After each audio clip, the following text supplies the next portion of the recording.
Nahibaw ba mga kaalam kung unsa gyud o kinsa gayud ang pinakauna nga relihiyon nga natuko dinhi sa kalibutan?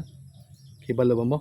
Karon atong hibuloan mga kaalam ug tara atong tan-awon. Ito ang mga timeline sa mga kauna-unahang religion na umiiral sa mundo at ang mga founder nito. Timeline of world religion and its founder. Year founded name of religion.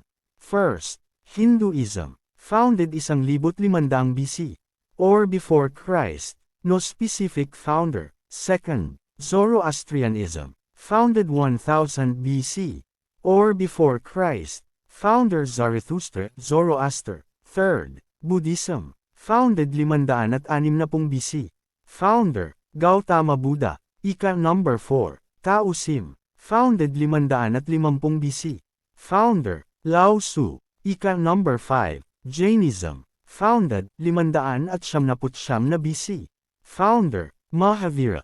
Number 6, Gnosticism. Founded 51 AD. O Anno Domini, ibig sabihin taon ng Panginoon. Number 7, 325 to 570 AD. Roman Catholic, developed after Constantino. Number 8, Islam. Founded 610 AD. Founder, Mohammed. Last, number 9, 1515 AD.